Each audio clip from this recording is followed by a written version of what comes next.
my goodness. Good morning, good afternoon. Whatever it is for you, I hope you're having a fantastic day. My name is Zach Schaumler. This is Strong Opinion Sports, episode 553. I hope you're doing great. I'm doing very well. I'm a little bit, probably overly excited, actually. Like, we got a great show today. It's very long. There's going to be a lot to talk about.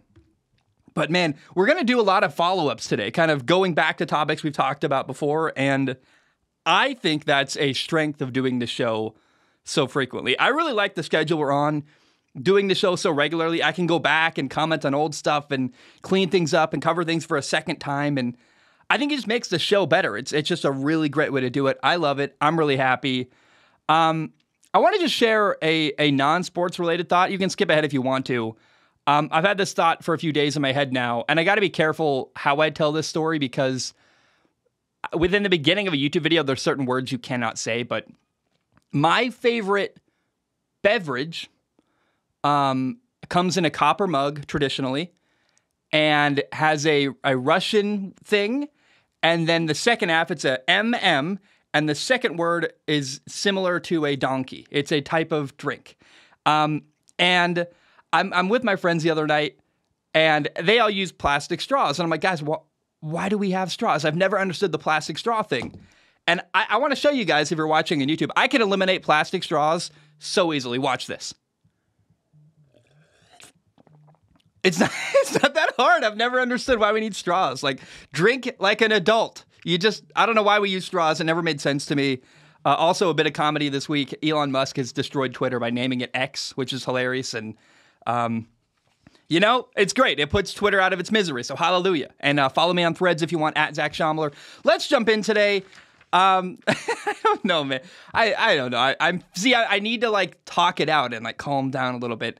I think the best news available today we can start with is CJ Gardner-Johnson, a safety for the Detroit Lions. He got carted off the field yesterday in training camp in Detroit. He hurt his knee. It was a non-contact knee injury. And that set off all of the red flags. You're like, this ain't good. This is in fact really, really bad. It sounds like a torn ACL. Well, guess what? Hey, the MRI showed there is no structural damage to the knee. And it's a huge deal because it appears like there's nothing serious that went on. He's going to be able to play this year. Dude, Lions fans, hey, I'm happy for the player. Let's talk about that. CJ Gardner-Johnson gets to play. His year isn't over. I'm sure he had this moment where he's panicking, like, oh my God, I'm done for the year. My knee's hurt. I'm getting carted off the field. It sounded like that to me when I heard the way it went down. Guess what? He's going to play. And that's really great news for him and the Lions. And my goodness, I thought the Lions' hopes for the playoffs just lost a really key player. And instead, he's going to play. It's a big deal, and I'm really, really happy for CJ Gardner-Johnson. Also, here's a little follow-up on... I want to share a follow-up on Bills running back Nyheim Hines' injury. He got hurt riding a jet ski. There's more details. He wasn't riding the jet ski. He was sitting on it stationary. And then another person hit him. So, it sucks. And to me, it doesn't change anything. I did a whole thing yesterday about how when you use your body for work, you got to make different decisions and avoid things that put you at risk of getting hurt. A lot of people were very upset, it's a jet ski. Jet skis aren't dangerous. Okay, but I just, as someone who, I used to use my hands for work in HVAC, and I was very careful with my hands because I knew if I hurt my hands, I can't work and I don't get a paycheck. So I made different decisions. Wasn't able to operate like a normal person. I'm like, hey, I need my body for work. I maintain, if you're an NFL player in July, when football starts in a couple weeks, hey, maybe don't get on the jet ski. Hey, no, that sucks, but you got a lot of years when you retire to get on jet skis and have fun with all your money. Don't risk missing out on your season getting on a jet ski. And I feel sad for him that it happened, but hearing the way it happened, that it wasn't him doing something crazy, but someone actually hit him, it actually further confirms to me, hey, jet skis, probably not the best thing to be riding if you're an NFL player who uses your body for work. And that hurts a Buffalo team. Hey, his season's over. That's sad. It also hurts a Buffalo team that lost their defensive coordinator. They added a tight end, Dalton Kincaid, who's going to be awesome, but I don't know how Buffalo got way better this offseason, and their division around them, the AFC East, got way better around them. So the Bills aren't categorically a way better football team. the teams around them got better, and now they lost a key return man and a receiver out of the backfield, Nyheim Hines. To me, this is a big blow to Buffalo, and it's a small thing that could, over the course of a whole season, impact them a lot. And when you're in the AFC East, which I would consider the best division in football, and every little edge you can get on an opponent matters. Like, I think, hey, the Jets are better, the Dolphins are better, the Patriots are better, the tide rose around the Bills, and now this is a one small thing on top of a couple other small things that happened this offseason that's going to hurt Buffalo. And I don't know, man. The cracks are starting to show in this Buffalo football team. We'll see what happens. I think this is the kind of stuff people sound about. If they win the Super Bowl, people are going to go back in time and say, remember when Zach was having all these doubts in July? I can live with that because I have my doubts about the Buffalo Bills. And there's a couple little things that have happened in Buffalo. Losing Leslie Frazier really mattered. Losing Nyheim Hines, that's not a small thing. And even if it is a small thing, small little things that hurt your football team, they add up. And I'm concerned about Buffalo. I don't know that they're, I think at the top of the AFC, you've got Cincinnati and Kansas City, and I'm not sure that Buffalo's in the same tier as them. I think Buffalo is just one tier below them. And I think right now, when it comes to the best teams in the AFC, Buffalo's trying to be one of them, but I think they're actually much closer to everyone else in their division than they were last year. And I find myself highly skeptical of Buffalo today. And I know Buffalo fans get mad about that. And look, Dalton Kincaid, this awesome tight end, is going to be really fun to watch, I think, at Buffalo. But you lose Leslie Frazier, your defensive coordinator, who's amazing. A couple little things have happened that I'm like, it's not great. It's not great in Buffalo. And I know they've got Super Bowl hopes and all these plans, and I worry that the expectations are sky high in Buffalo, and the team's not going to be able to live up to them. And that makes me feel sad for Bills fans. All right, remember Jordan Addison? Jordan Addison, Vikings rookie receiver. He was out at 3 a.m. driving his Lamborghini 140 miles an hour. I have a follow-up on the story. I guess what he told cops when he got pulled over was his dog was having an emergency at his house. Now, it's possibly true, and a lot of my family members and great friends have dogs they love, and I understand doing whatever you got to do to help your dog if you want to help your dog. I get it. I understand it. To me, it sounds a bit like an excuse, a little bit like dog doo-doo, this story. My dog's having an emergency. First of all, it sounds like the dog was not in the car. A lot of people have been reporting, he's driving his dog to the vet. No. He said, my dog's at home. I'm trying to get to my dog having an emergency. The dog wasn't in the car. So that's number one right there. That's what he told the cops. If I get pulled over, I probably tell cops a lot of stuff to make my situation sound better and explain why I'm making a mistake speeding. How else do you try to explain away driving 140 miles an hour? But the reality is, to me, it sounds like he was out at 3 a.m., not at his house, but somewhere else, 3 a.m., dog having an emergency. The story doesn't sound great to me. And while it's possibly true, maybe his dog really was having an emergency, and if that's true, that's really sad. And I hope his dog is okay. He actually hasn't told anyone whether his dog is okay or not. He told the cops about his dog publicly. You're not going to hear Jordan Addison talking about this incident. So that's fascinating in of itself. But also, we live in a world where everyone's trying to spin a situation to make them look the very best you possibly can, right? You're trying to spin PR to help yourself. I encourage people. I don't want to lose credibility for saying this, but, and maybe I will. It is what it is. I encourage you, watch the TV show Flack on Amazon Prime, or watch the TV show Ray Donovan. These are shows about people who help celebrities, and they're fixers. They spin situations and narratives and stories to help celebrities get out of bad problems they're dealing with.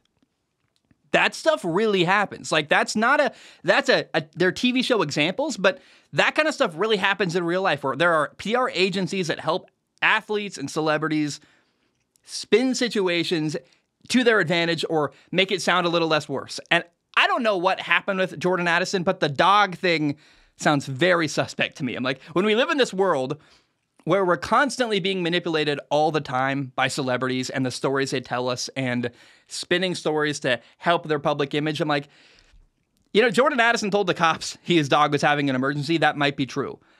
I still don't think it's great, regardless, to be driving at 3 a.m. your Lamborghini at 140 miles an hour. That's just not acceptable, and it's concerning when you understand the context of receivers, young receivers in the NFL recently. I'm talking about Henry Ruggs. Go research that. It's horrifying. I don't know, man. In new light of the information that, the dog may or may not have been having an emergency, it doesn't really change my reaction, which is, you shouldn't do that. It's not good. And you're a young player with a lot of money who's going to be handed a lot of responsibility in Minnesota. And I do not like this. And I think I still stand by. If I were the Vikings, I'm like, we got to get you a driver, dude. Like, you cannot be doing that. We now no longer trust you driving a car. Excuse aside, we don't want to lose you and have a big problem off the field because you're being dumb with your car. And if I'm the Vikings organization, I'm like, look, we need you on the field. We cannot trust you to drive to and from wherever you're going. How about we just get you a driver for the year until you've proven to be responsible enough to drive yourself around? I don't know. I got a lot of feedback from people. Oh, did you hear about the dog?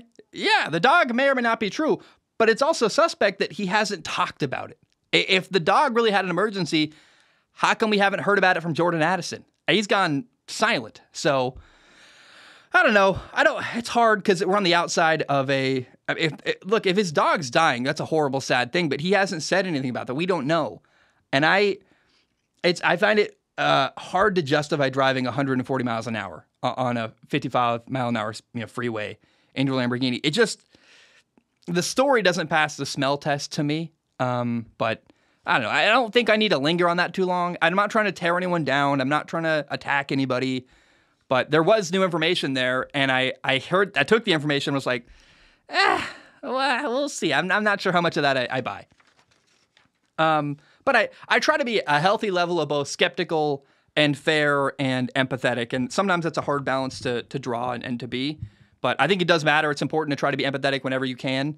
But also, don't just blindly trust what people tell you. I'm like, I always am. I'm trying to be well aware of the ways that everyone's trying to twist something to make their situation sound the very best it possibly can. And, you see that with, so many places in the sports world where look at the Washington football team with Ron Rivera, their head coach, talking about Sam Howell, their starting quarterback. They're saying, remember, after, 2 years ago, Sam Howell was viewed as the number one overall pick, and then he had his last year in college football, and he dropped way down the draft boards.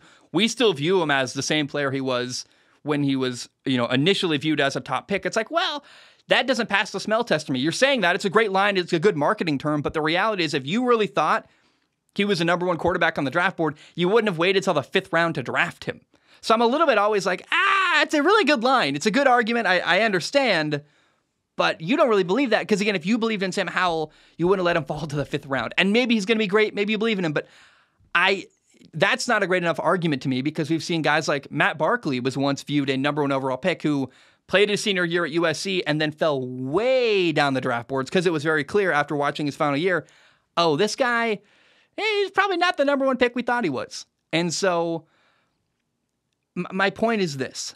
I don't blindly trust when people tell me stuff anymore. I'm like, how are you benefiting from this information? How is this, what are you saying, and how is your angle helping you look better in the public image? And that being said, what I really don't want people to cling on to, I actually believe in Sam Howell. I think he's probably going to be awesome this fall. I just think that the logic and reasoning of, 2 years ago he's viewed as a number one pick, therefore he's going to be good this year. That's not a good enough reason to justify him being a great player. You should have said, well, we saw him all year last offseason, and he played really well in practice, and he played well when he was on the field, and we think he's going to take a step forward and be better. That's better logic and reasoning than saying, well, remember when a bunch of draft analysts said he was a number one pick before his last year in college football? So that's my point is people are always trying to spin something to make themselves sound better, and I might be happening with the Jordan Addison story and the dog. Again, have you ever been pulled over? I have, and if I ever got pulled over for speeding, I probably would say whatever I needed to try to get out of that ticket and try to calm the situation down. And so the dog thing may or may not be true. I really don't know. Let's talk about Jimmy G. And no, not Jimmy Garoppolo, the other Jimmy G. Jimmy Graham. Did you know he still plays football? I had no idea. Jimmy Graham did not play football last year. He played in 6 games in 2021. He's 36 years old. And Jimmy Graham, the once great tight end, is actually back. He signed a 1-year deal with the New Orleans Saints. He's coming back. I thought he was retired. I had no idea. In fact, I saw a story, I think it was in May earlier this year. It was definitely earlier this year. I think it was in May. But in Miami, riding a bike, Jimmy Graham got hit by a car and got really badly injured. So I thought, not only has he not played last year, he got hit by a car in May. The dude's never playing football ever again. He's back. Who would have thought? I'm actually really excited about this. Say what you want about Jimmy Graham, but when he was healthy, he played his last 2 seasons in Chicago in 2020, the Rona year, he had 8 touchdown catches. And in 2021, he played in 6 games. Jimmy Graham, I don't think has a lot of value, normally on the field, but where he still has value and where I saw him play really well in 2020 was in the red zone, in that confined, really tight space at the end of the field, that one side of the field where things get tighter and it's harder to run vertically and you need guys who can go get jump balls. Jimmy Graham still was contributing, I guess, it's 3 years ago now at this point, but 2020, he had 8 touchdown catches and was still a really good red zone threat. I have no idea what he's going to bring to the table in New Orleans. He didn't play at all last year, but I think it's worth noting that last time we saw him really play a full season and play a lot of games, he was still a really good red zone threat. And he might not bring anything more than that to the table for New Orleans, but if he gives them a couple touchdowns in the red zone, I think it's money well spent. So Jimmy Graham, 36-year-old tight end, he's back playing football, and I never would have seen that coming. He signed with the New Orleans Saints, and it's interesting. I think the Saints just got potentially a red zone threat that might give them, a couple more touchdowns this year, which is very, very cool to me. Now, guys, I've been holding out on you, which I as I say that now, I realize it's kind of a play on words because this player might have held out himself. Probably the biggest news of the day, in my opinion, is that Saquon Barkley, Giants running back, agreed to a 1-year deal worth $11 million. So he got a $2 million signing bonus, and on the franchise tag was going to make $10.09 million. He was 4th in rushing last year, ran for 1,312 yards, 10 touchdowns. So that all sounds great. Remember, Saquon Barkley just signed a 1-year deal. Woo! That's the story we've been told and pitched. Everyone said that to us. And I take umbrage with the way this story has been reported because to me, that's not the full story. Here's what actually happened. Because if you get franchise tagged and then the deadline to renegotiate your contract passes, you cannot renegotiate your contract until the next offseason. So how, if the deadline is passed and Saquon did get franchise tagged, how did he renegotiate his contract? He didn't. People are telling you Saquon Barkley signed a new contract. Technically, that's true, but that's not the full story. Here's the fine print. Saquon Barkley signed the franchise tag. He just did the thing he was really complaining about not wanting to do. He caved. He's going to make a $10.1 million amount, fully guaranteed. That's the franchise tag. He signed it, but they adjusted the franchise tag, which is something I didn't know you could do. So, in fairness, we're being told one thing. It's kind of true, but it's not entirely true. We signed the franchise tag, but they adjusted some of the numbers. So, it's going to add $900,000 worth of incentives to get him to a total number publicly of $11 million. Now, the incentives are really hard to reach. I don't know that he's going to. It's possible, but he didn't reach them last year. And he also, in negotiation to adjust the franchise tag, got that $2 million signing bonus. So we'll see what happens, but basically Saquon Barkley caved and signed the franchise tag and then manipulated some numbers a little bit here to have, I think, a better public-facing announcement about it. Because it's not the franchise tag number, it's actually it's $11 million, not 10.01 or 10.09, 10.1, and the $2 million signing bonus. It's an adjusted franchise tag. So the story that Saquon signed and he got his deal, that's not true. He just took the best deal he was possibly going to get. And the point, though, really what matters here, aside from my little bit of a disgruntled feeling about the way the story's been reported, is that Saquon Barkley's going to be with the Giants. And that's awesome for him. That's awesome for them. But it's not a new contract. It's been sold to you that way. And the reality is he's just playing on an adjusted franchise tag. But I think it's very smart that Saquon Barkley took the money. Literally, take the money and run. I mean, man, I don't think he's going to get a better offer.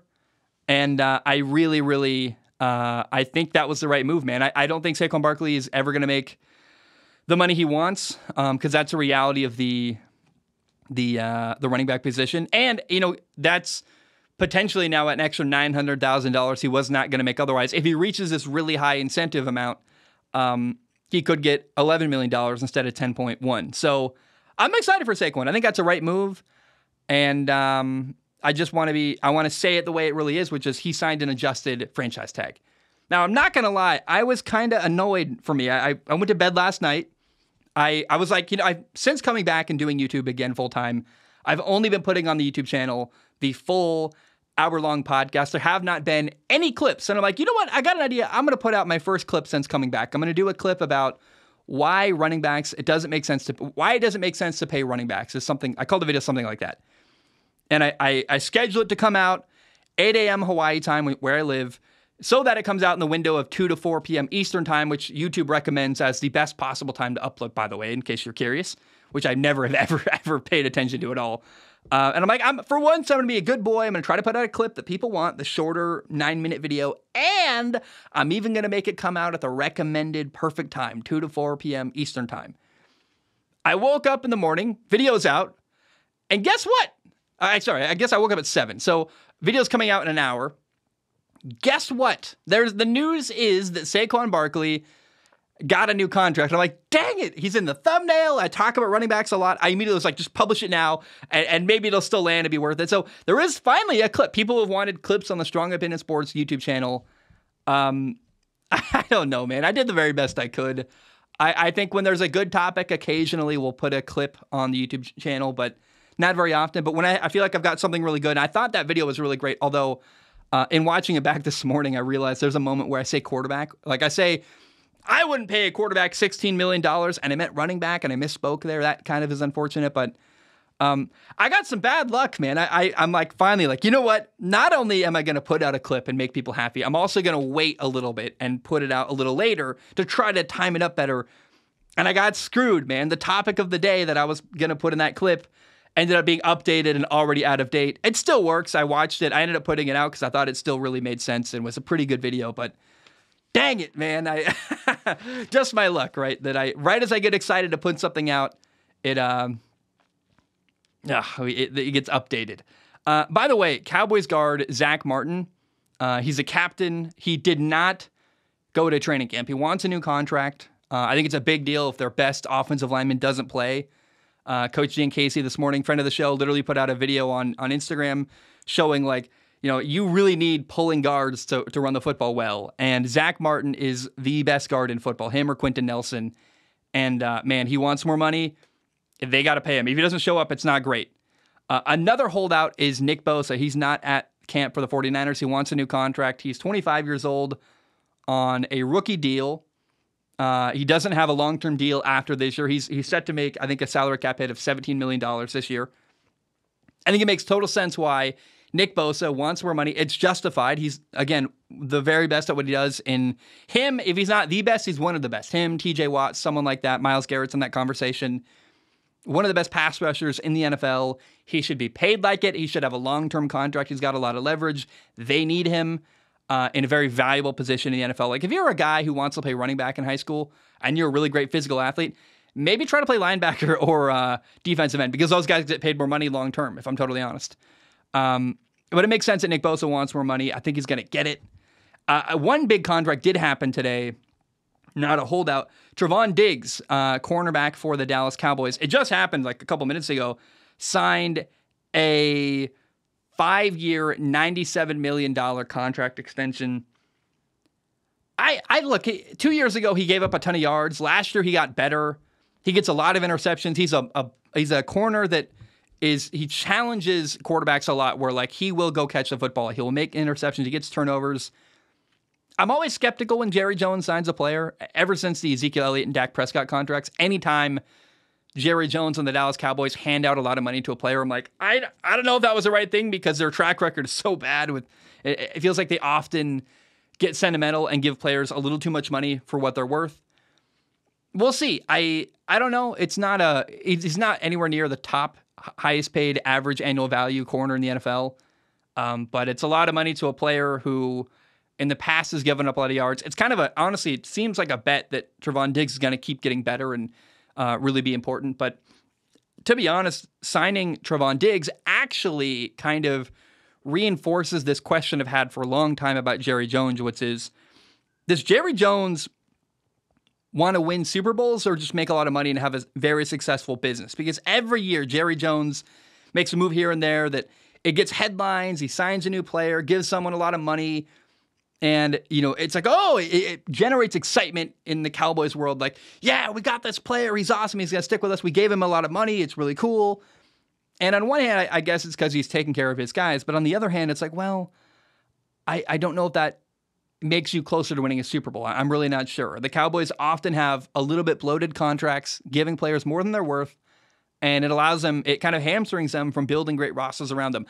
I haven't had long enough to think about and really analyze whether or not this is that move. Is this too much money for Trevon Diggs? Is it not? I'm not really sure. I need more time to think about it. But what I will say is Jerry Jones has a history of giving players more money than they're worth and then hurting their franchise and making it so they can't pay other people. So Jerry Jones doles out all this money to all these people, and then you end up with a lot of players that are a little bit overpaid and then not able to pay other players you probably need to win. And I just go back to, I don't know that Jerry Jones, in fact, I'm certain Jerry Jones is not the right person to run the Dallas Cowboys. He should not be the guy making decisions in that building. And as long as Jerry Jones, I think he loves the team, and I get the sense he wants to win a Super Bowl, but I think he gets in his own way more than he should. And I think if Jerry Jones wants to win a Super Bowl, what he needs to do is hire a real general manager. Frankly, go to Philadelphia, steal their general manager, pay him. You want to pay someone a lot of money, pay that guy $30 million to run your football team. I know that's an absurd amount of money. You can pay executives like that whatever you want. And you want to win a Super Bowl, get someone really smart to run your football team. And I think Jerry needs to let his ego go and let someone else run the franchise.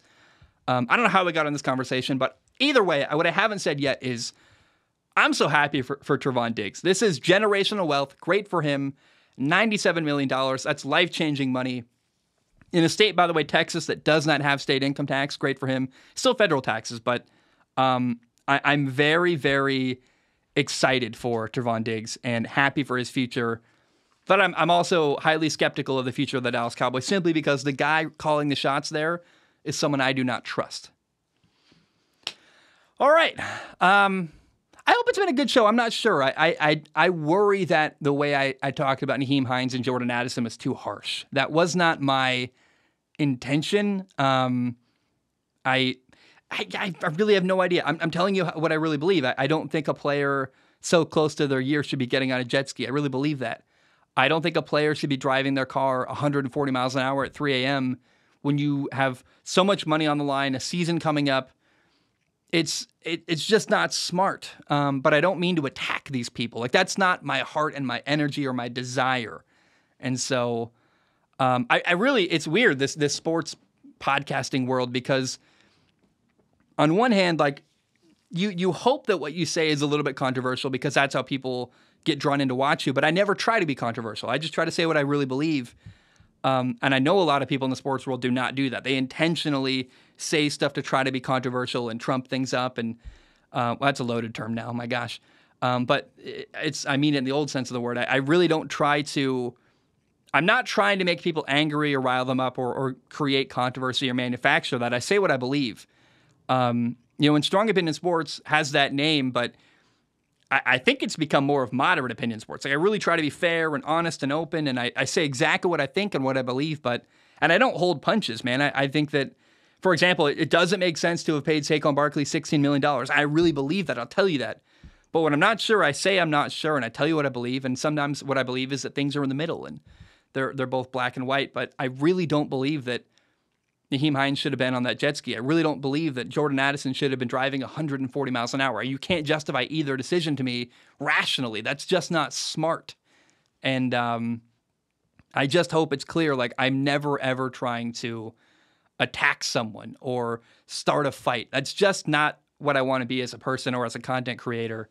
I'd like to be someone who brings people together, and I think my job is to be interesting and talk about football in a way that is entertaining because it's thoughtful and thought-provoking, not because I'm yelling and screaming at people and starting fights and accusing people of doing dumb stuff. But in this case, let's be clear. I think the jet ski was a bad idea, and I think the Lamborghini at 3 a.m., 140 miles an hour and a 55, that's just not smart. And for you people over in Europe, not 140 kilometers per hour, 140 miles per hour. It's much faster, and it's not good. All right, let's talk about college quarterbacks. There are so many. I've got a list here of like, roughly, it kind of depends on how you count it because it's actually more than 30. I think it's 29 quarterback situations I'm going to talk about, but it's actually more than 30 quarterbacks because some of the things I'm going to talk about here are quarterback battles, which are interesting to watch. But I love college football.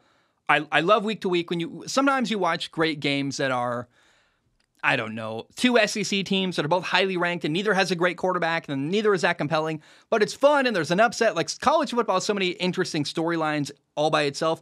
But on top of that, I love following quarterbacks in college. Week to week, I love seeing who's doing well, who's raising their NFL stock, who's just entertaining and fun to watch. Like some guys are NFL players, some guys are just fun and exciting.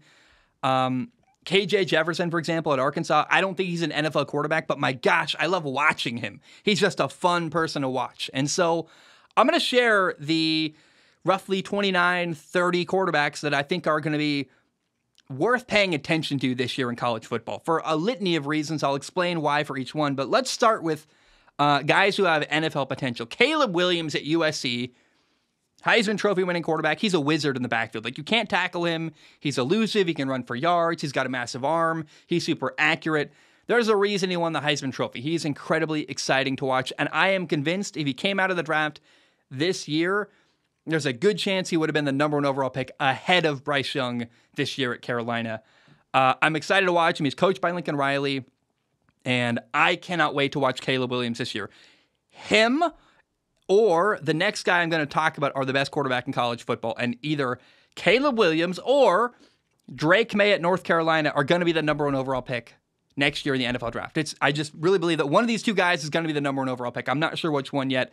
For a while, I was skeptical because Caleb Williams is amazing. I love him. But in the last week or so, I started watching Drake May film. I wanted to do this topic and I wanted to research it fully and I wanted to be educated when I talked about Drake May. I've watched a lot of his film in the last week, and I thought the reason why people were saying, hey, Drake May might be the number 1 pick is simply because people get tired of the old story. They want a new and exciting story, and Caleb Williams is the old story we know. Drake May is this new exciting thing. Oh, look at him. But no, reality is Drake May, he I get it now. He might be the number 1 pick. He is really incredible to watch. He reminds me of a mix of like Justin Herbert and Aaron Rodgers. He's just like, he's got a cannon. He's creative with the football. He moves around very well. He's not as good of a runner as Caleb Williams, but as a passer, that dude, I mean, I don't think you're making a mistake at all. If your team drafts Drake May, I already am sold. Like, that's a great move. I really, really am impressed with him. And him with a good coach in the NFL is a terrifying thought. I love the way the guy plays. I encourage you, if you haven't watched Drake May, just look him up on YouTube and watch what he can do. It's really his accuracy, his ball placement, his arm strength. It's really impressive to me. And either Drake May or Caleb Williams are going to be the number 1 overall pick next spring in the NFL draft. And both of them are the two most exciting players, in my opinion, to watch in college football this year. Next to me, I'm going to say a quarterback name that probably is not going to get thrown out very much around the country, but it's a quarterback I've watched a lot, and I am very impressed by. He's a smaller school kid. It's funny because he goes to a Pac-12 school, but it's not. I literally went to this college, and maybe that's why I know the situation a little bit better. Cameron Ward at Washington State he's not going to win the Heisman because I don't think anyone from Washington State, it's too small of a school. I know it's technically a Power 5, but so is Kansas. No one from Kansas is going to win a Heisman Trophy. I don't think he is either, but this dude, Cameron Ward at Washington State, is absolutely amazing. He plays like Patrick Mahomes. He can run, he can throw, he can make throws at all kinds of arm angles. I watched plays last year where he was dead to rights, like for a huge sack, and he'd escape, slide around, pivot one direction, and throw the ball downfield for a huge gain. And you're like, that's just amazing. What he just did is unbelievable, and no one's talking about it. Cameron Ward is I don't know that he's going to win the Heisman Trophy because he plays for a lesser-known team in the Pac-12. But my goodness, he's talented enough to win a Heisman Trophy. And if he can win a couple big games this year and get national attention, he actually could win the Heisman. He's that gifted of a quarterback. And to me, I see a future NFL quarterback when I watch Cameron Ward. I see, a player that's so talented and so incredible that if I'm a coach in the NFL, I'm like, yeah, I can definitely work with that kid and make him into a superstar in the NFL. I really believe that. You look at guys like Michael Penix Jr. or Bo Nix at Oregon, players that are really hyped up, and I think Cameron Ward is more talented than both of them. He's just such an incredibly gifted player who can do so much with his legs and his arm. And Cameron Ward, if he's not on your radar, Cameron Ward is a really, really exciting quarterback in college football who has NFL potential. I said his name already. Let's mention him. Bo Nix at Oregon. I'm excited for this guy too. I mean, I really think he's got something to prove, in my opinion. Bo Nix does at Oregon. But if Bo Nix is amazing, he could become a first-round pick. He can run. He can throw. He's got all the physical tools you want. He can actually run with power too. He's a big guy. And I think there's a chance that, man, the Heisman Trophy is going to be so fascinating this year. It's sad that it's really just a quarterback award at this point. It's, I think, very unlikely to see anyone other than a quarterback win this award. But this is another guy. He's going to put up big numbers and do a lot of crazy stuff. I mean, let's be real. I love the SEC. The SEC is my favorite conference in football. I love watching it. But the Pac-12 this year uniquely has almost every team in the Pac-12 has a really exciting, really dynamic quarterback. And it's it's the deepest probably quarterback class in the history of the Pac-12 as far as how much talent is there, how many numbers and big offenses are going to be generating crazy points. And I mean, if you're watching the Pac-12 this year, I think you're not missing out anything. It's going to be really fun football to pay attention to, and I encourage you to watch the exciting quarterbacks going on the West Coast over there. Now, Spencer Rattler at South Carolina. He's an SEC quarterback. He's still got to prove himself, in my opinion. He's actually a couple years removed from a really really big red flag a couple years ago, which was that he just had maturity problems. And he's had years now. He's been to Oklahoma. He transferred. Now he's entering year 2 at South Carolina. It's very possible he's grown and matured into a different adult than he was 2 years ago. I don't want to hold 18-year-old Spencer Rattler against the person he is now, because I remember I was an idiot when I was 18 too. But, he's so talented that even if he doesn't have a great year, he could be a second or third round pick on talent alone. He's that good of a thrower of the football. And if Spencer Rattler has a great year, he's got potential to, if he can show emotional maturity, good leadership, and play at a high level, I could see Spencer Rattler becoming a first-round pick in the NFL draft. There's another very interesting name with NFL potential to me. It's Sam Hartman. He was the quarterback at Wake Forest. He played for 5 years there, and between an injury and the Rona year, which added eligibility, he's like a super, super duper senior, Sam Hartman is. He has now transferred from Wake Forest, where he played quarterback for 5 years and set all of their records, to now he is the quarterback at Notre Dame. And guys, it's going to be so fun. This guy is so interesting. I'm not sure what the NFL views about Sam Hartman, but when I watch him, I feel like I'm watching Sam Darnold. He really reminds me of, and that's a loaded term because he failed in the NFL, according to a lot of people, and he made mistakes and had interceptions, but I mean talent-wise, the way he plays, his ability to throw the football, arm strength, everything. It's really interesting how similar Sam Hartman is to what Sam Darnold did at USC, and that's a guy who was a really exciting top 5 pick in the NFL at the time and a great college football player. So to me, comparing Sam Hartman to Sam Darnold, I didn't even realize, I guess they have the same name too, Sam. I never thought about that before, but to me, that's a compliment. And I think Sam Hartman is going to be really exciting and really dynamic and really productive this year at Notre Dame. And I think he's going to probably elevate a pretty solid roster at Notre Dame and do really good stuff. So pay attention to Sam Hartman at Notre Dame. And if you remember, he was actually the subject of a Netflix show years ago when he was in high school called Quarterback, I think QB1 Under the Lights. And I remember watching it. I really liked it. And I like him. He's a warrior. He's a good leader. He's a guy who, I'm not going to lie to you, every time I look at his Instagram, I'm jealous. I wish I looked like him. He just got that amazing jawline and great hair and a way better beard than I do. And I'm like, man, I would give anything to look like Sam Hartman. He's kind of got the looks of Jimmy Garoppolo. He's like the newer version of the really handsome star quarterback. And pay attention to Sam Hartman at Notre Dame. Not because of his looks, though, but because he's a great football player. Another quarterback I'm excited to watch is Kedon Slovis at BYU. He played once at USC at 18 years old. He was a starting quarterback at USC. He left when Caleb Williams transferred in. He was at Pitt last year for a year. Now he's at BYU. And to me, his very best football is so fun to watch. He's such a good decision maker. He's safe for the football, meaning like he just always, the ball goes exactly where it should when I watch Kedon Slovis. He knew the offense really well at USC. He vibed really well with the coaching staff there. And my goodness, when it's so tempting for young players to force throws into triple coverage or make bad decisions or play hero ball. And I don't know how to explain what happened at Pitt last year for him, but what I know is that he's capable of playing at an incredible level decision-making wise. He's very accurate. He's got a better arm than people realize. He moves better than people realize. And I am so excited to watch Kedon Slovis this year as a starting quarterback at BYU. And I think he's giving himself an opportunity to get NFL attention. I really think, Kedon's going to play at a high level, and he's very, very capable of being one of the best quarterbacks in college football. Can't wait to watch the guy. Now, there are also multiple quarterback battles that I find very interesting. This is not one quarterback. This is a quarterback situation, but I look at Ole Miss, for example. Jackson Dart was their starter last year at Ole Miss. He's big. He's got a huge arm. He was once at USC, then he transferred to Ole Miss to play for Lane Kiffin. And I thought he had a good year last year. It's super weird to me that now there's suddenly a competition at Ole Miss because Spencer Sanders transferred in from Oklahoma State. He was a starter there for 4 years, and Spencer Sanders said, I'm going to leave my starting job at Oklahoma State and transfer into Oxford, Mississippi to play at Ole Miss under Lane Kiffin.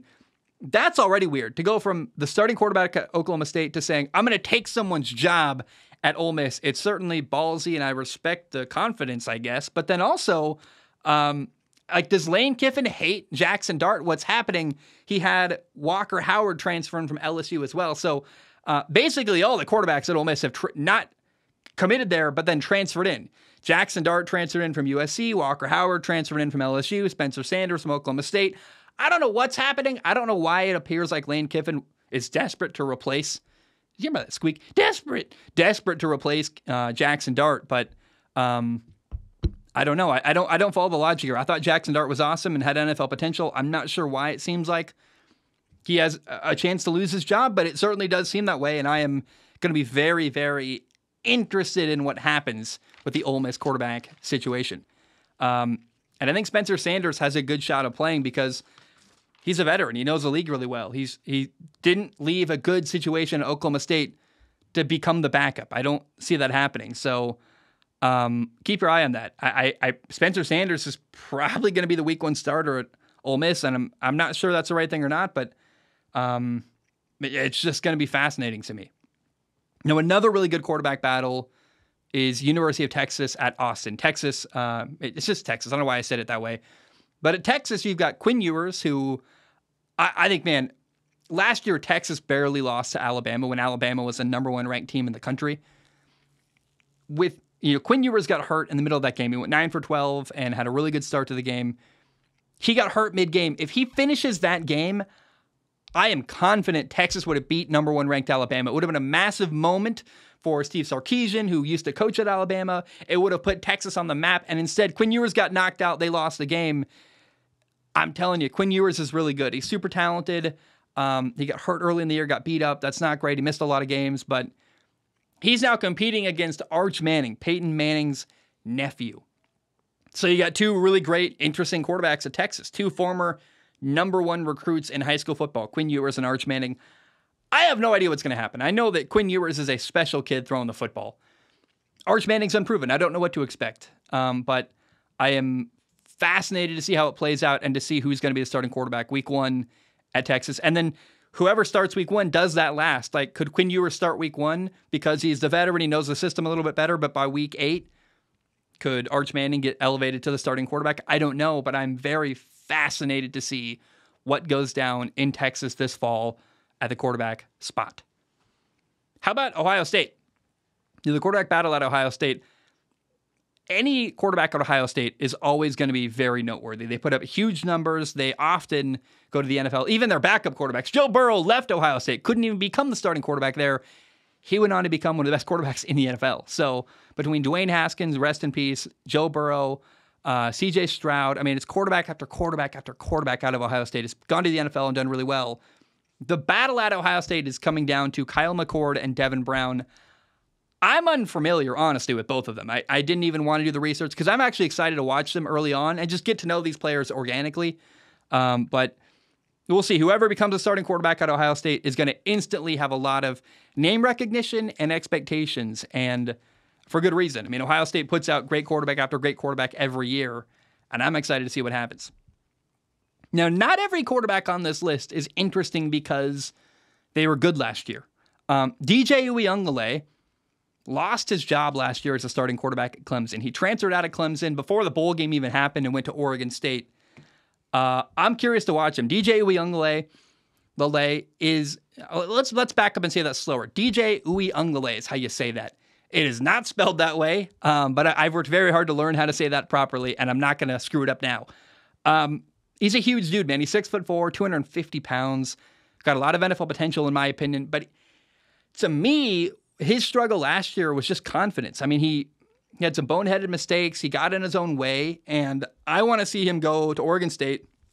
They've got a coach who works really well with quarterbacks, who played quarterback himself, and I think it's possible that, DJ Uiagalelei can become a highly thought of NFL prospect once again by playing well at Oregon State.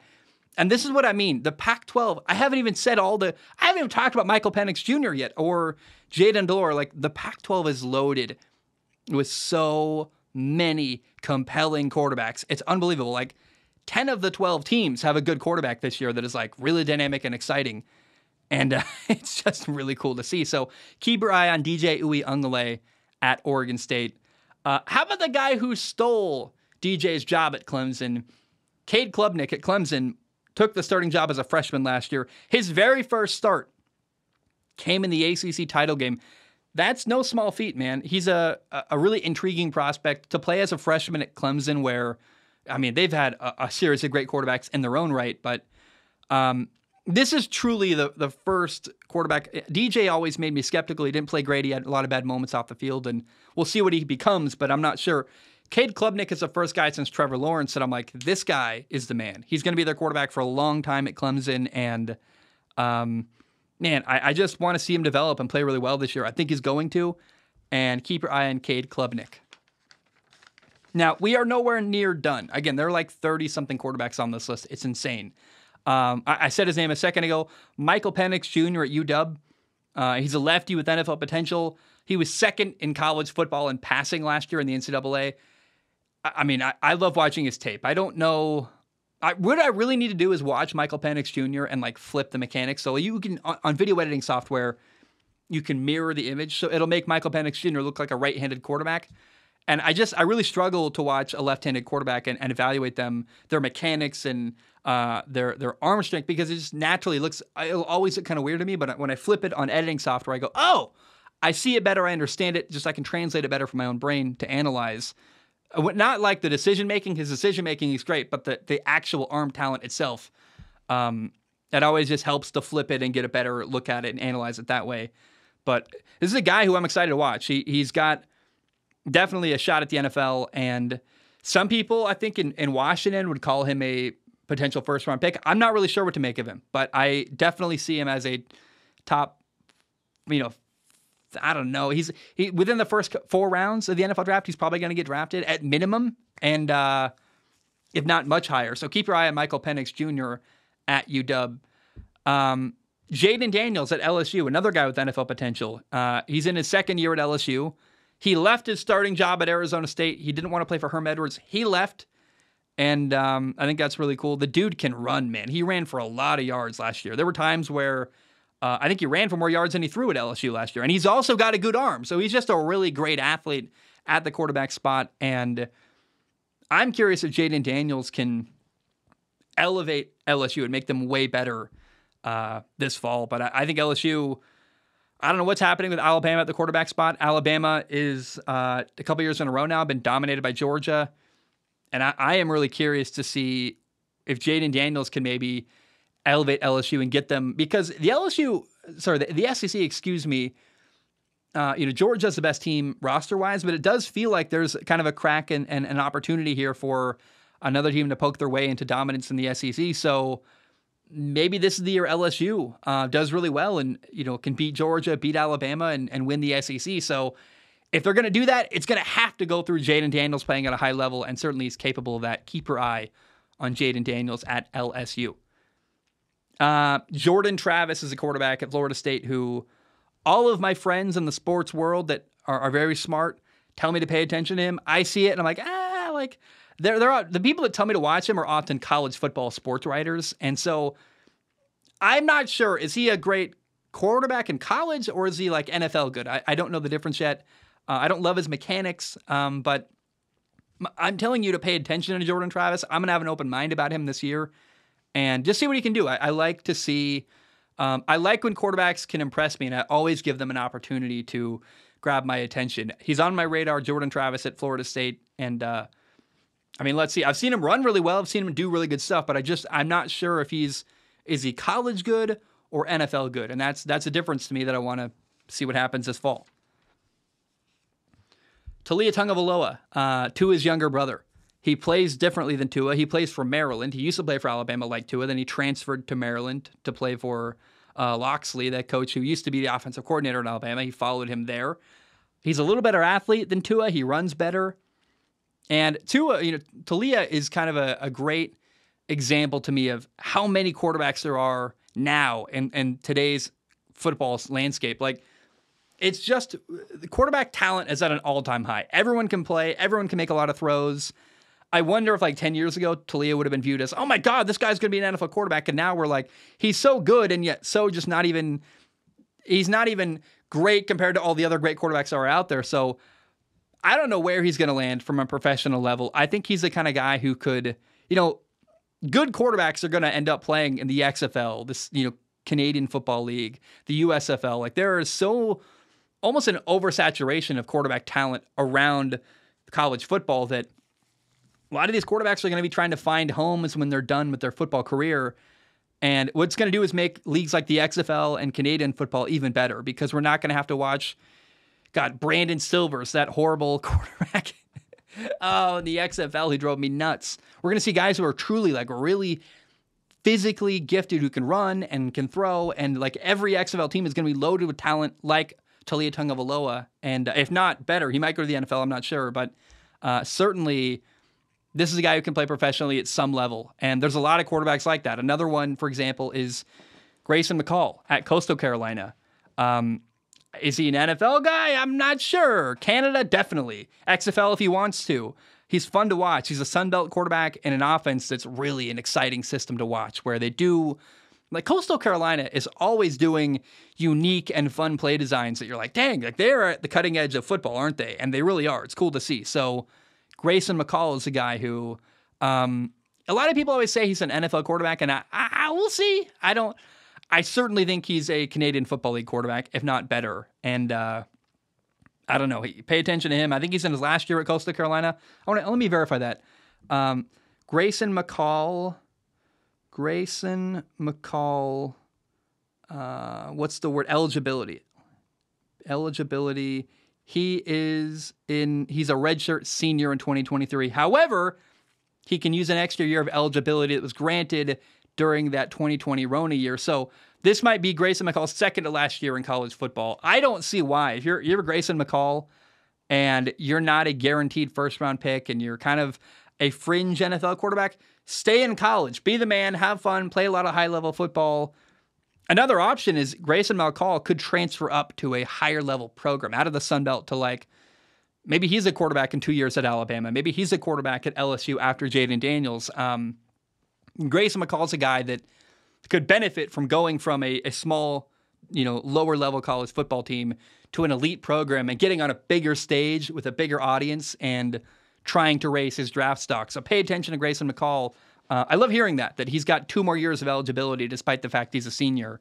And man, that's an exciting thought. Seeing Grayson McCall maybe go somewhere big in the Power 5 conference would be that'd be really, really cool. So keep your eye on that. Phil Yurkovich is a quarterback at Pitt. 1 second, I got something in my mouth. It's like I had an Asian salad for lunch. It's like a bit of almond that just, I don't know what I do. Anyway, Phil Yurkovich is the quarterback at Pitt. He was the starting quarterback at Boston College previously. He is transferred to Pitt. I don't have a lot to say here, but he's really talented. And I don't know what happened with Keaton Slovis last year at Pittsburgh. I was over. I mean, there's so many things to follow. I couldn't track everything. And I will say that he's definitely a really interesting quarterback. He got hurt last year. He's big. He can throw. He can run. And Phil Yurkovich, if he's not on your radar, probably should be as a quarterback who could do really interesting stuff at Pittsburgh.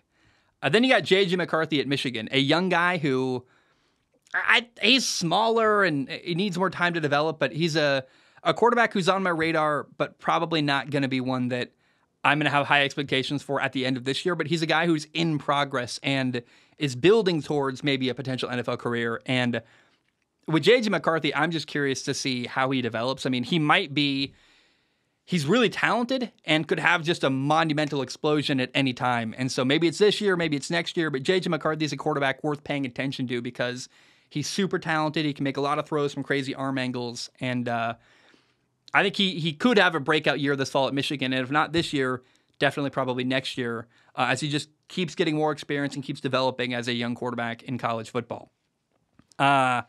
Another quarterback is Cam Rising at Utah, a super duper senior. I've seen him play for years now.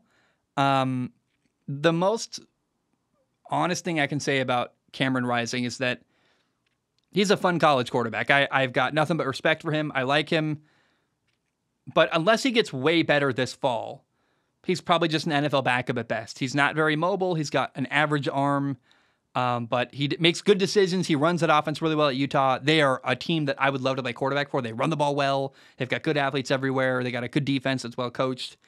I think he fits really well at Utah too, as far as what they need from their quarterback. But I'm not convinced he's like a high-level NFL quarterback unless he gets way better and has a huge leap in development this fall. But he would have to like suddenly grow a way stronger arm and be doing a lot of stuff that I have never seen him capable of doing before. So he's on my radar. I like watching him, and I respect him as a college quarterback, but I'm not sure he's an NFL guy.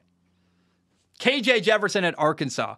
Probably going to be a tight end in the NFL, similar to Logan Thomas, who played quarterback at it was either Virginia or Virginia Tech, but now he's a tight end in Washington. KJ Jefferson is a huge physical runner. He's a fun college quarterback. I mean, if he wants to play quarterback, he could probably play in the XFL or the CFL. I could see him running the zone read and just destroying people in the XFL, for example. But as far as college football goes, I love watching this guy. He can run he runs like Derrick Henry, if I'm totally honest. Like, he's a huge, powerful runner. He's not the most talented thrower of the football, but he does make some big plays throwing the football. I love their system in Arkansas. They're just an exciting team. They remind me of like the Detroit Lions this year or last year, where the Lions in the NFL are physical. They're tough to beat. They're going to pound you in the face. They're just going to be really physical and make you don't want to play Arkansas. They're not an easy team to beat in the SEC. And part of that's because of KJ Jefferson. I would not want to tackle this young man at all. He's big. He's physical, as a great runner, and can throw the football. I don't know. This is a guy who's not an NFL quarterback. It's still one of the most exciting quarterbacks to watch in college football. Here's a guy who's trying to elevate his NFL chances and raise his draft stock by moving schools. Devin Leary last year was the starting quarterback and has been for years at North Carolina State. He's now transferred to Kentucky, an SEC program. Devin Leary is a possible NFL backup. Reminds me of Kyle Allen, who's like a career backup in the NFL, who does a lot of stuff well. He's got good fundamentals. He's really fundamentally sound. He does all these small things, got good habits and throws the football well and is accurate. But he's not like a physical standout. Devin Leary is not going to wow you oh my God, his arm is amazing. Did you see that 80-yard run? He's not capable of that kind of play. But I'm hoping that with more support at Kentucky and better teammates and maybe better offense, he can raise his NFL chances. And keep your eye on Devin Leary. He's a very good quarterback when it comes to doing all the things that you can control very well. I respect him a lot from a work ethic standpoint, from a standpoint of just controlling everything you can control. You can't control whether you can run like Lamar Jackson. He doesn't have that skill set. But Devin Leary is accurate. He throws on time. He does lots of little stuff well. And from a work ethic standpoint, I really admire him. So I am curious if Devin Leary can go from North Carolina State to Kentucky and raise his draft stock. That would be really cool to see for him. We're getting to the end. Joe Milton at Tennessee, starting quarterback there, has a cannon for an arm. I love this kid. Dylan Gabriel at Oklahoma. Mililani Hawaii, love this guy. He's going to play really well. Keep your eyes on him. I realize I missed one, too. What happened? Oh, we did. We missed two of them. Okay, we got to go back, but we won't do it yet. Dylan Gabriel at Oklahoma. Mililani Hawaii kid, going to play really well. Keep your eyes on him. I love him. Shadur Sanders, Deion Sanders' son, is going to be a starting quarterback at Colorado, coming from Jackson State. I'm telling you, this is why I say the Pac-12 is absolutely loaded with quarterback talent this fall. It's unbelievable. Almost every team in the Pac-12 has an interesting quarterback. The only ones I think of that don't really interest me, I don't know who UCLA's quarterback is. I don't know who Arizona State's quarterback is going to be. Cal, Stanford, but like all the other teams, there's like 8 quarterbacks in the Pac-12 that I'm like, that dude is so compelling and interesting. And that's a really cool thing to be able to say about a college football conference. Jaden Delore at Arizona is a really talented quarterback in the Pac-12. He was a starter at Washington as a true freshman under former head coach Nick Rolovich, who came over from Hawaii. Jaden Delore is a Hawaii kid. Love the guy as a person. He's had off-the-field mistakes and had problems. We got to talk about the skeletons in the closet. He got in trouble for drunk driving, sexual assault. That's bad stuff. He's a talented kid who's done some stuff off the field that you're like, ugh. I've got some strong maturity issues. But as a starter last year at Arizona, he put up really big numbers. He's a very capable quarterback who I'd like to see mature and grow. But, man, like he does put up big numbers in college football, and he's a Hawaii guy, so I always try to support those kids. Jalen Daniels, not Jaden Daniels, but Jalen Daniels at Kansas is an exciting, talented dude. He can run, he can throw. In my opinion, he's an underrated, overlooked quarterback in college football. He's a junior. In 2021, I encourage you, if you haven't watched it, go watch the highlights on YouTube if you want to watch the highlights of this game. Go watch Kansas against Texas. Kansas beat Texas in double overtime in 2021, and Jalen Daniels was amazing in this game. It's the first time I was like, oh, whoa. It kind of reminded me of Dorian Thompson-Robinson a couple years ago when he had this great game against Washington State, and I was like, yo, who is this kid? Can he do that consistently? DTR never did. Can Jalen Daniels play consistently at a high level? I'm not sure, but the flashes he shows occasionally at Kansas make me go, whoa, this kid is really, really good. The last quarterback I want to talk about. See, it's been a whirlwind. We've got so many on this list. Michael Pratt is the quarterback at Tulane. He got my attention in the bowl game last year against USC. I've got a YouTube recommendation for you. If you're a football nerd like me and you want to watch something good, look up Tulane game-winning drive USC bowl game. You will find what Michael Pratt did at the end of the bowl game last year to beat USC. Lincoln Riley, Caleb Williams, and USC after winning the Heisman Trophy. They lost to Michael Pratt and Tulane in a bowl game, and Michael Pratt put together this really impressive, awesome drive with multiple fourth down conversions to beat USC in the final seconds of the game. And, oh, man, just what a fun game to watch. And it was the first time I'm like, whoa, Michael Pratt, who is this kid? And he puts up big numbers. He plays really well. He can run. He can throw. And he's a quarterback that might be paying attention to from an NFL perspective. Michael Pratt, the quarterback at Tulane. How many was it? That was like 30 quarterbacks. 30, 29, something like that. We had a couple derailments. I had this almond in my throat that I had to clear out. Maybe drink some water one more time real quick.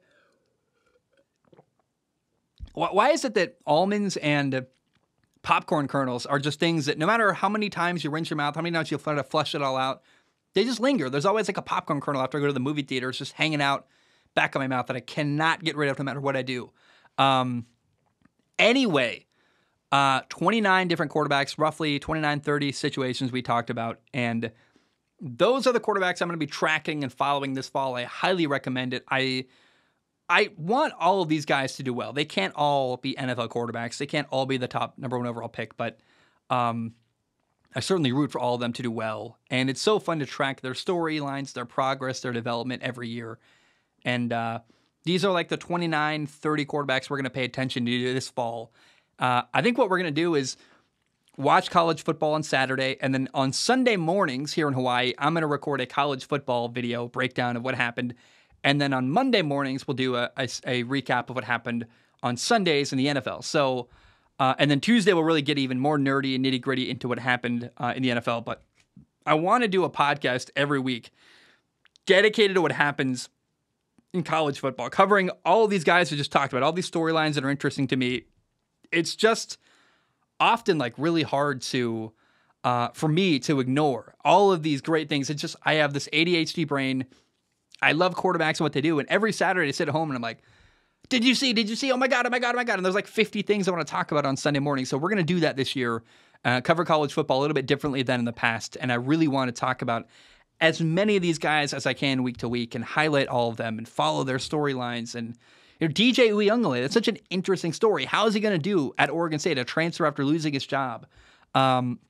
Spencer Rattler, what's he do? Like tracking these guys is going to be really fun to me. And I hope you enjoy it. But these are quarterbacks I cannot wait to watch this year in college football. By the way, it's very likely that Michigan head coach Jim Harbaugh will be suspended for the first 4 games of the year. He is in trouble with the NCAA for not cooperating with their enforcement.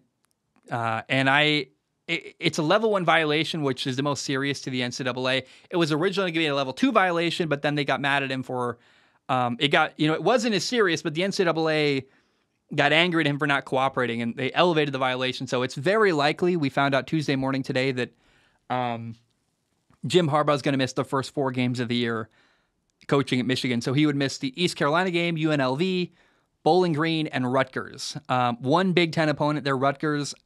All of them are winnable games. I think Michigan could probably go 4-0 in that stretch. They're a great roster. They are better than every team they're going to play early on in the year. But I know it's tough for Jim Harbaugh to be at home. A lot of people hate Jim Harbaugh. Believe whatever you want about Jim Harbaugh. Here's the truth about Jim Harbaugh that I find really endearing is that the dude loves football. Whatever you want to think about the guy, it's undeniable that the guy is passionate and really, really cares about football. And I know it's going to be hard for him to sit at home for 4 Saturdays this fall watching his team play. Unconfirmed, but I'm pretty sure he's going to get suspended for 4 games. And I know it's going to be hard for him to sit at home and watch his team play without him there. He's going to be just going insane. So I feel for the guy because I'm telling you, he's one of the most passionate coaches in college football as far as the dude just loves the game and he lights up. When you hear him talk about college football, he just lights up. He loves schemes. He loves players. He loves leadership. He loves all this stuff. He's just a nerd about the game. And I heard a quote one time about Jim Harbaugh that, he gets paid millions of dollars. He would do it for free. And I believe that. He's one of the few coaches that I'm like, he's not here for any reason other than he just loves to do it. He loves the job. And, man, I don't know. The NCAA is this horrible cabal of just like really, like, to me, it's hard not to view the NCAA as a villain here. Like, I'm sure Jim Harbaugh did something wrong. It sounds like he lied to them about what happened and wasn't working with their enforcement group. But man, does anyone like the NCAA? Like every time we hear about the NCAA, it's like, oh, they're doing another horrible, dumb thing. It's like, these guys are like a mafia or a cartel running this horrible, situation where they run college football. So, I don't know who's right or wrong. It doesn't matter. But I know that Jim Harbaugh is going to be at home watching football for the first 4 games of the year. I'm pretty sure, and I feel for the guy because that's not at all what he wants to do. He's going to really miss being near his team and getting to follow them and be a part of the early part of their season. I heard that Barbie, we've talked about Barbie on the show, the Oppenheimer Barbie double feature. And I think I said like, yeah, I don't see myself going to Barbie, but I love that people are doing it. I actually since have heard that Barbie is actually like an incredible movie. Like it's not a kid's movie. I know I got burned really bad by the Mario movie. I was excited for Mario and I thought the Mario movie was going to be kind of like a Pixar movie where you go watch Toy Story and you're like, yeah, I know it's a kid's movie, but there's often theme or something way that adults can connect to it on a deeper level. The Mario movie didn't have that at all. It was just an obnoxious kids movie to the point where I'm like, I feel embarrassed I came to see this. I'm really disappointed. Barbie, I've heard, is like incredible. And it's a movie, if you're listening, guys, and our audience, let's be honest, is mostly men, but some women listen. But if you're a guy listening to this show and you're not sure what to do with your girlfriend or a girl you like for a date, I am telling you, take a girl to see the Barbie movie. Like, I am not kidding. It's a serious movie with heavy themes. It's not a kid's movie. And it's the kind of movie that you would win brownie points for taking your girlfriend to, it sounds like. And I just, now that I know what happens, my friends told me some spoilers about Barbie.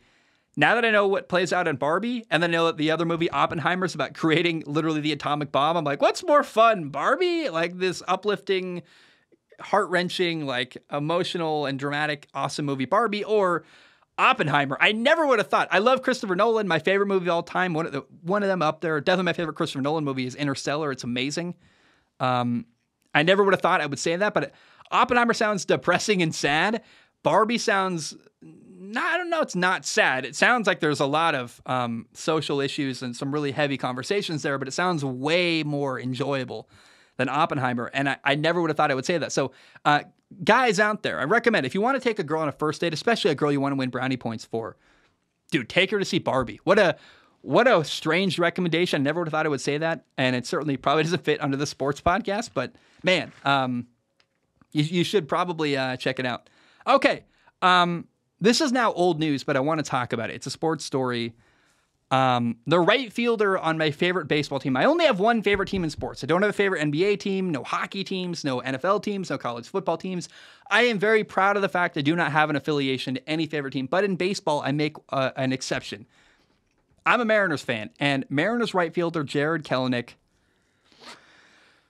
he struck out in the ninth inning of a game the other day and then broke his foot kicking a cooler.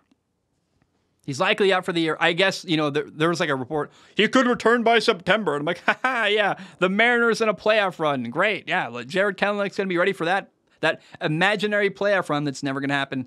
I don't know. It's sad because Jarred Kelenic is a player who, after struggling for his first couple of years in the Major League Baseball, he finally was having a breakout year. I'm like, he got out of his head. He's batting really well. He's a former first-round pick and a top prospect. And, I mean, I watched the Cubs series. He had this game-tying home run in the ninth inning. I think he had a home run in every game against the Cubs. Like, his bat was alive. And I watched another game where Jarred Kelenic had 3 hits in one game. He's a great fielder. I was really excited. Like, oh, awesome. It's been kind of a rough year for the Mariners, but at least this young player, Jarred Kelenic, is finally turning into the player I always thought he could be. And no.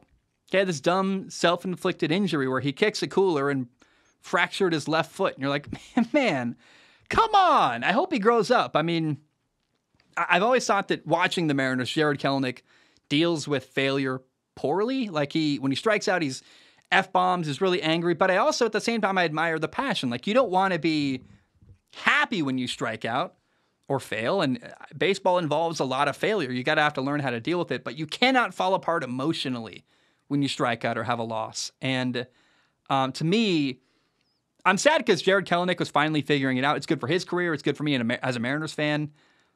But he shows this emotional immaturity, and this is a prime example of it, is kicking a cooler and breaking your foot, ending up out for the year. In your breakout season, it's such a, dang it, man. It's so sad. And I hope that this is a turning point for Jarred Kelenic where he wakes up and starts to change his behavior and do different things because this really, he even said it, like, this can't happen. But I just, as a fan of the Mariners, had to say something like, it's it's frustrating that this would happen. And I don't know. I hope that it's I really what I hope is that when Jarred Kelenic comes back next year, that he can still play at a high level because he was playing awesome this year, had a breakout year, was playing really well. And I would hate for this to be a setback where he never ever recovers from it and never can be the player he showed briefly he could be early on this year in Major League Baseball. Now, it's going to be a long episode today. How? God, we've been going for like an hour, 15 minutes already. It's decision time. we've got a couple Patreon questions we could cover. I'm not going to do any more episodes the rest of the week. So, you know what I'm going to do? I have got a bunch of questions on Patreon. I'm going to end the show here, and I'm going to save them, because you never know. There could be a horrible breaking story that happens in the NFL. And I want to have some content prepared in case I need to do an emergency episode like on Friday, because I don't know, Tom Brady comes out of retirement and goes back to the Patriots to be their starting quarterback to play with Bill O'Brien. Like, I want to be ready if something like that happens. So, the current plan is not to do any more episodes the rest of the week. I want to work on NFL predictions, but I also know myself. I love sports. When breaking news happens, I can't help myself. So I'm going to save. I've got 1, 2, 3, 4, 5 questions from Patreon that I'm going to save for a rainy day. Worst case scenario, I will add them to the end of whatever show we do Monday. Zachary, Jonah, Landon, Phoenix, Fife, and Joe, you will not be forgotten. I'm going to save this piece of paper here with all your questions, but I'm going to end the show here and say I love you guys. I appreciate you. If there's not a show Thursday and Friday, do not worry. It's because I'm working on my NFL predictions. I want to get that set of shows ready to go for next week. So the current plan is no more shows the rest of the week. However, if there's big breaking news, look, I'll be here Friday. I'll see you guys Friday afternoon. So I love you. I appreciate you. I will see you either Friday afternoon, but more likely next Monday. Have a great rest of your week. Take care. Take your girlfriend to see Barbie. And thanks for hanging out with me. I hope my energy wasn't too chaotic today. I know I started fun, and I think it was fun. I'm not sure, but I hope you had a good time today. I've enjoyed today's show. I never know, because I feel like I'm in rare form, wheeling and dealing and having fun, and I'm energetic, and I'm really passionate about this stuff, but I always worry that when I do that, people get afraid for me. They're like, are you okay? I'm like, yes, no, I'm having fun. I love you guys. Hope you have a great day. And bam, take care.